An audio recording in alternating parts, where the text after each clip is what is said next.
Jerome Powell and Donald Trump have been at odds during this tariff war, but Jerome Powell has said that he's expecting one big metric that's going to affect the consumer to absolutely plummet.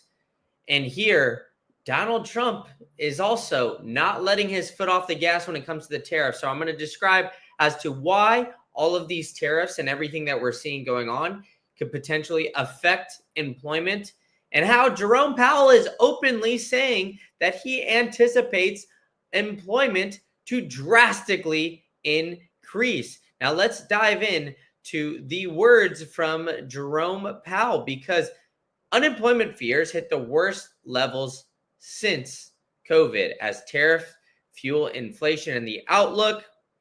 But it's mostly just the worries of unemployment and the fear of there. Jerome Powell has come out and openly said that he believes that employment has peaked with all of this. So if he thinks that employment has peaked and that interest rates need to remain high because inflation is high, well, something's got to give. And that's essentially what Jerome Powell is lining out here, and what these consumers are even worried about. The probability that the employment rate would be higher a year from now surged to 44%, up 4.6 percentage points, the highest level going back to the early COVID pandemic of April 2022.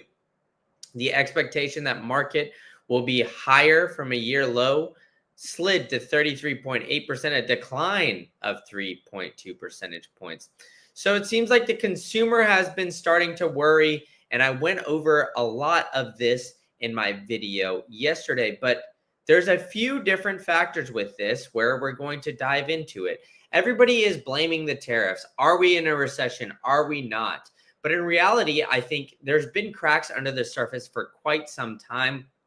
And the big issue has been the inflationary pressures that all these businesses hold, right? So now we've got the new and improved AI revolution. AI is going to flip a lot of these industries on its head that have been ripe for a lot of different improvements, let's say, and some cost saving aspects. So as long as AI continues, we are going to see potentially new unemployment. And this has been essentially the talk for a few years now, right? So look at the date of this article. Back in September 30th, 2022, we didn't have a huge spike in unemployment then, but we didn't have as great of an economy as we do now. Now, the Fed chair, Jerome Powell, has been simply saying that he believes that unemployment is going to continue to rise, and there's going to be some softening of the labor market conditions. Well, some of that softening has been seen in other countries so far, at least from what I could find. Recent graduates in the country of Canada have a high unemployment rate among the post-secondary, and it's continuing to grow. These unemployment rates are now the highest they've seen since 2000, outside of COVID, when the whole world was shut down and recent grads were not getting employed. So the market is not super strong for employment currently, especially for recent grads, and the economy is up in the air. The tariffs have projected to increase unemployment, and it looks like that is something that Jerome Powell and continuing. Not yet. Right? So, we've got the ads starting to play. Of course, as soon as I get on there. But President Donald Trump's tariffs are expected to cause the unemployment rate to rise over the course of the year through mass layoffs. Though mass layoffs aren't expected, according to new analysis. The report said that the labor market in the U.S. has remained steady despite mounting economic headwinds. So the job vacancy rate will be the first signal of the recession, and they expect it to come here pretty soon. Look, I showed you guys an article earlier in this live stream about how they've been expecting unemployment to rise for the past 3 years. And we really haven't seen anything. The thing that we have seen, though, is tech, go through a big boom and bust where a lot of the tech workers left their job and then found new employment shortly thereafter. Similarly with what we've seen in different areas of the world, but I think the banking industry and the high paying jobs are starting to see that, at least currently. I think AI is starting to really revolutionize those spaces. And I think that we're going to anticipate to see those get flipped on their heads. Now, let's get back to this article because I think there's a lot of great things in there. The U.S. economy faces a unique combination of supply constraints, more than conventionally thought, and increasingly tight immigration policy. Hence, companies are more likely to hoard scarce labor compared to previous recessionary episodes, preventing a surge in unemployment. Just like I said, right? I'm not sure we will see the potential of massive amounts of layoffs right away, but what we will see is potentially the increase of simply people just left on red. A lot of these job postings, I believe, are pretty ghosts out there. They're just there to pump the numbers, the ADP job numbers, the job numbers that we see all around and get continually reported to us are tough to believe because there's just so many different surveys. The governmental data that they send to us based on unemployment is literally based on a paper survey sent in the mail.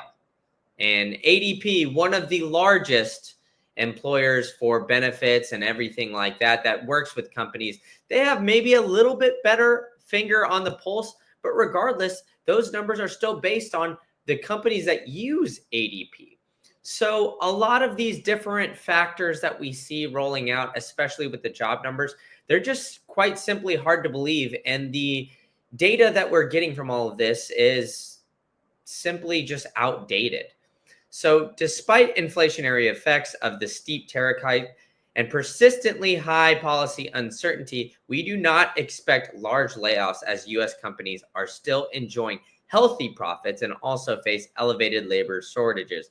Nevertheless, we expect unemployment rate to rise to the peak at 5 by Q1 of 2026, right? So Powell coming out and saying that essentially the employment rate has peaked and he anticipates that coming on down. I, for one, don't believe that to be the case. And I think that Donald Trump will wait or pause these tariffs before really moving forward with this. And if you look at the non-farm payroll, the unemployment range changed a little at 4.2%. And these are directly from the United States government, right? So the total non-farm payroll rose, but not by much. Look, I mean, it's been kind of floating around here since 2024 has started. It rose slightly when Donald Trump became in office. And that could be partially due to the Doge, right? What we saw with Elon Musk coming in, and I'll make this a little bigger for you guys. Elon Musk coming in and firing a lot of these governmental officials, right? And we saw a little bit of an increase in there. But we haven't seen a lot of, massive amounts of layoffs in privatized companies. But Trump has still been essentially very variable with everything and all of his policies. So it's interesting to watch as it's almost been theater here where Trump has been at odds with Jerome Powell this entire time. And he's moves with dizzying speed on his to-do list. So Trump is not afraid to make moves and make them very quickly. He empowered Elon Musk, as I mentioned there earlier. And these dizzying moves or moves that he's making with very quick speed have made for massive amounts of volatility in this CME group chart, looking at the probability as to whether or not the United States will ease or cut interest rates and conduct QE here in this next meeting in May 6th. So we saw it. If you guys have been watching the other live streams, you've seen this percentage go from literally over 50% to down to 6% now. So it's interesting that we are seeing this and we are continuing to see this keep on going down. And the fact of the matter is it looks like it's going to be harder and harder for Jerome Powell to do what Donald Trump wants him to do. And what Donald Trump wants him to do is to cut interest rates, slash it, open the floodgates, let the businesses run free and wild. But on this, the United States Dixie, if you guys saw this yesterday, you saw we had the worst start to the dollar historically in the past 50 years. It's been something that I made a full video on it because it was that noteworthy. And today we've seen a massive shoot up where the Dixie is now up over 1% in a single day. You don't see these kind of moves without, or especially in the United States dollar, in the Dixie, let alone anything else, right? So we're seeing these markets move with massive amounts of volatility. The S&P 500 is also doing fairly well today, up 2%, which is a big day for the SPY. So we're seeing, signs of people getting a little bit more faith in the market, but the reality is there is still a lot of uncertainty. We've got some goats in the chat here, all-nighter hider, always saying smoke the like Cheech and Chong. Kiera said, markets continue to make its biggest moves after hours with extremely low volume. Over the past 2 months, the indexes make their biggest down moves during regular trading hours, selling off to retail. I agree with that, and that is great. We got, of course, the legend McLovin in the chat. Great to see you guys here, and great to see you guys, hopefully, coming out to me with a little bit of work here to do, because the employment rate is something that we should be keeping a very close eye on, right? The consumer is what drives the economy. We have a very big consumer-based economy. Obviously, spending money, more making money. I almost did a video today on the thoughts that the United States would potentially give $5,000 to every new mother, because that would stimulate spending as well, and go into how that could affect it. But maybe another day, because I saw this employment and what Trump was saying here as something that we needed to discuss further, because the Trump's administration via the Doge reduced the side, lawsuits filed with them. They doesn't anticipate there'll be a significant uptick due to the workforce reduction in the federal government. So there wasn't a significant uptick, as I showed you guys from the data. Look at the data. Show me the data. We're still sitting at 4.2%, but we're looking at unemployment and the concerns over the potential of higher cost of living in this labor market, right? The probabilities, they keep shooting up. Everybody's projecting that we're going to see massive amounts of unemployment here going forward. But the reality is that they've been saying this for quite some time. The U.S. consumer has been fairly persistent and resistant to a lot of these changes. So it's my opinion that, it's maybe going to be harder to get fired, or to get hired, excuse me, but it's going to be easier to keep your job, because the amount of people that want to move and scale and do all these different things, they want to keep some consistency there. And with the amount of uncertainty that we have in the market with Trump flip-flopping on the tariffs back and forth, I think that is, kind of scaring people to make any drastic moves in any which direction. But as the goats in the chat always say, smoke the like Cheech and Chong. Hit the subscribe button with the bell notifications, so you guys know when I'm going live. And thank you guys all for joining, all four of you in this chat. It's been very exciting, and we're going to continue humming these along on a daily basis. So keep telling a friend to tell a friend, and I'll see you guys all tomorrow.